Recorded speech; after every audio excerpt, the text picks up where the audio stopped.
voir à son stand de Noël en bio. Ça rime avec bio. Et donc l'harmonisation des lieux et des personnes, géobiologie solaire, on va essayer d'expliquer un peu l'idée qui sous-tend cette formule. En fait, on a une particularité, c'est-à-dire qu'on va travailler sur les lieux à partir des réseaux qui nous perturbent. Donc on a plusieurs perturbations qui sont émises sur le sol. Donc les failles, les réseaux d'eau, les réseaux Curie. Donc c'est des fréquences électromagnétiques qui peuvent nous décaler. Et on va travailler avec des céramiques. Donc c'est des céramiques qui sont remplies de minéraux, de matière. Et ces céramiques, on va les poser sur le réseau pour les réinformer. Et une fois que c'est fait, le lieu va vous donner de l'énergie, donc il va vous réharmoniser au travers de l'harmonisation du lieu. Donc vous posez un objet qui n'existait pas dans le lieu. Tout à fait. Vous ne travaillez pas uniquement avec les choses qui sont dans le lieu, vous introduisez un objet. Ça fait partie d'ailleurs de la philosophie de la géobiologie. Après, il y a l'histoire de la grenouille, des choses comme ça, il y a des produits, des objets qu'on met. C'est ça, il y a plusieurs techniques. Alors, nous, on va travailler en réharmonisation, c'est-à-dire qu'on va se servir d'une perturbation, on va en faire une force. Oui. Et on est les seuls à travailler comme ça, c'est des techniques que les bâtisseurs également utilisaient. C'est-à-dire qu'ils avaient des pierres d'autel qu'ils orientaient pour modifier une cathédrale. Voilà, les bâtisseurs des cathédrales. Donc ils mettaient une pierre d'autel pour régler l'énergie du lieu. Et nous, on va utiliser la même céramique, mais ça sera pour mettre l'énergie sur la personne. On va pas régler par rapport à un type. La céramique, c'est une tradition, la céramique c'est des techniques qui étaient déjà utilisées par les bâtisseurs. Vous avez retrouvé cette technique? Ça a été transmis, voilà. Oui. C'est des céramiques qu'on retrouve juste à côté. Hop.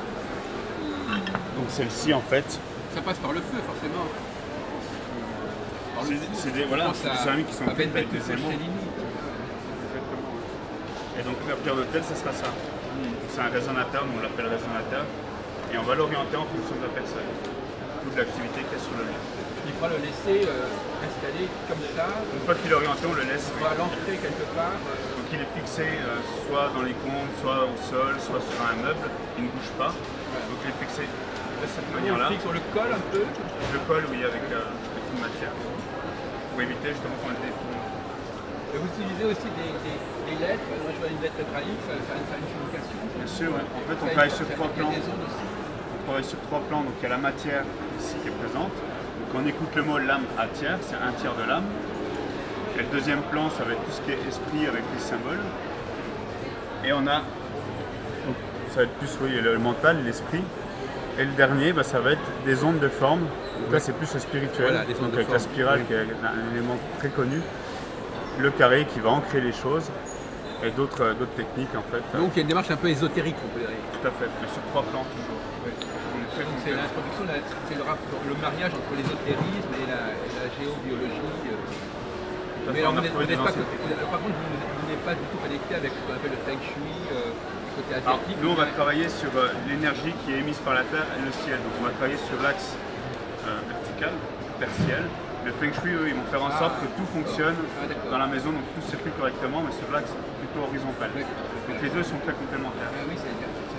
Généralement, on travaille déjà en géobiologie pour amener les fondations, et après on va faire le feng shui. Alors quelle est l'amélioration? Qu'est-ce que ça apporte l'amélioration pour la personne et d'autre part, alors vous venez chez la personne, comment ça se passe? Alors je me déplace, je mets les céramiques à certains endroits. Oui. Elles sont collées pour ne plus bouger ou enterrer si c'est une maison. Vous avez déjà déterminé à quel endroit vous devez les mettre? Je fais une étude sur plan au préalable pour pouvoir savoir exactement où je dois positionner les céramiques. Après j'interviens et on fait le réglage en fonction de la personne. Ce qui veut dire que le lieu va être réglé sur ses longueurs d'onde en fait. C'est assez discret comme installation. Vous voyez, c'est une céramique comme celle-ci. Ça par contre c'est plus important. Alors ça c'est autre chose, c'est pour dynamiser les liquides. Donc ça va plus travailler pour la cuisine quelque part. Alors c'est un calice qu'on peut utiliser tous les jours. Celui-là c'est un grand modèle mais on l'a en plus petit pour boire comme on boirait dans un verre. C'est une purification quelque part. Tout à fait, une dynamisation du liquide. Pasteurisation. Celui-ci en fait on va plus l'utiliser pour faire des élixirs, pour des personnes qui font des fleurs de bac par exemple qui vont utiliser. Et celui-là, c'est aussi une fonction particulière, celui-là, le grand... Ah, la grande, c'est une harmonisation en fait transportable. Donc on l'utilise seulement pour, comment dire, seulement pour les habitations où je peux installer des autres céramiques. Et ça fait sens celle-là, on peut la poser n'importe où, elle va rayonner. Ça fait sens que vous ayez un gond dans votre stand?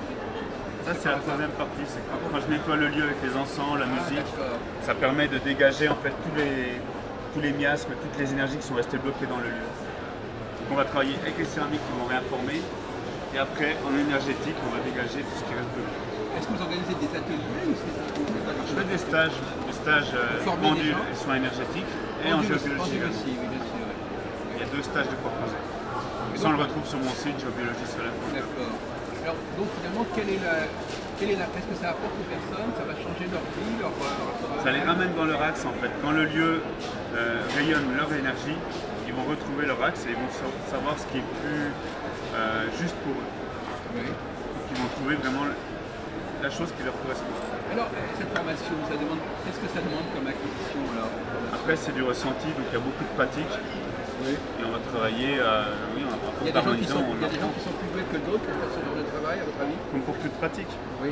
On va prendre par exemple les maths, il y a des personnes qui font du calcul mental très facilement, d'autres qui c'est plus compliqué. Et donc là, quelles sont les Tout le monde est capable d'y quelles arriver. sont les qualités requises a priori? Là, c'est un très bon ressenti, des bonnes perceptions, et puis un mental plutôt qu'on met de côté assez facilement pour pouvoir avancer sans qu'il interfère. Alors, je sais pas, je vois des choses comme la question de la femme, ça vous intéresse aussi? Alors ça, c'est mon ami qui travaille dessus. Oui. Donc elle est plus en coaching, Ouais. la relation aussi qu'on peut avoir avec l'argent, Oui. et les soins énergétiques aux femmes et bénédiction d'utérus, tout ce qui va avec les femmes.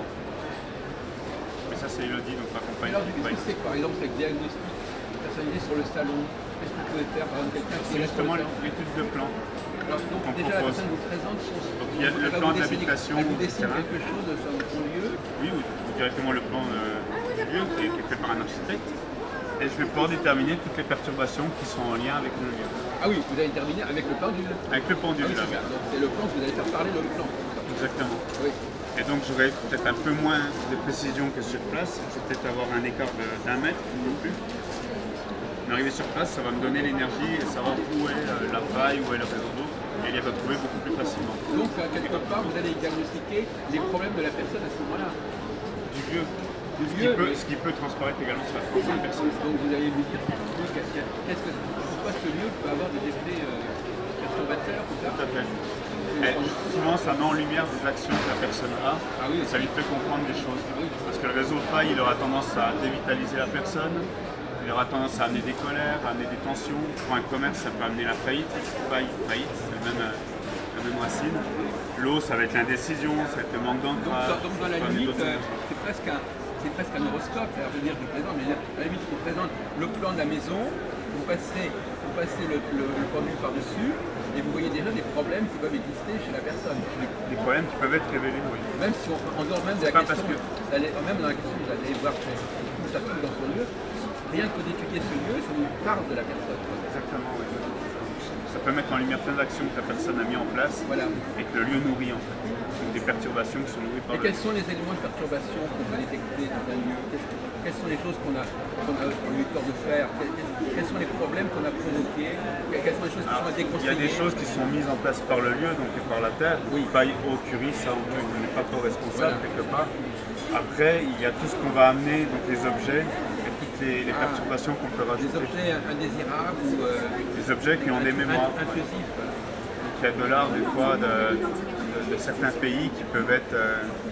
on ramène des choses des vacances et puis ça vient... Et puis ça peut être néfaste. Donc vous pouvez avoir des mémoires dedans de magie noire par exemple. Là je prends les cas extrêmes. Mais à ce moment-là, il va falloir quand même qu'elle les enlève quelque part. Qu'elle les enlève ou qu'elle les purifie quand c'est possible. Qu'elle les neutralise.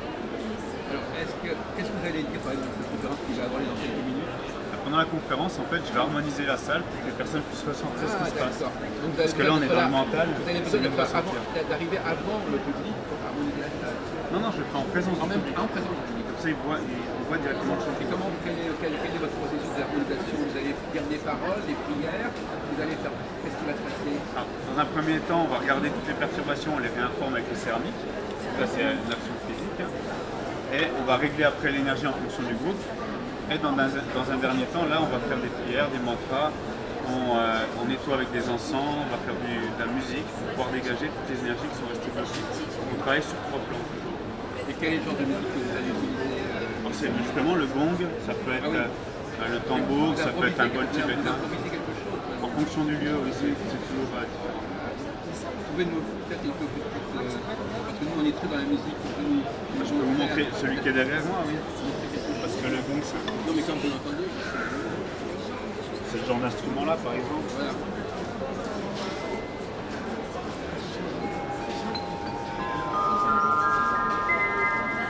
Ça permet de nettoyer sur un plan.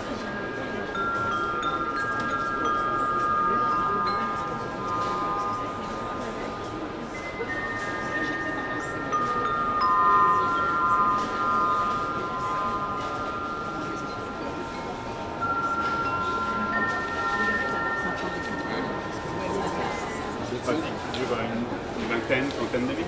Donc vous allez, cette parification, elle va durer combien de temps avant votre conférence? 5 minutes? L'harmonisation d'un lieu, ça dure environ 2 heures, 3 heures. Mais là, par exemple, là, vous allez faire quoi là? Là, pour l'harmonisation, c'est beaucoup plus succinct. Oui, c'est juste une démonstration. 3 minutes.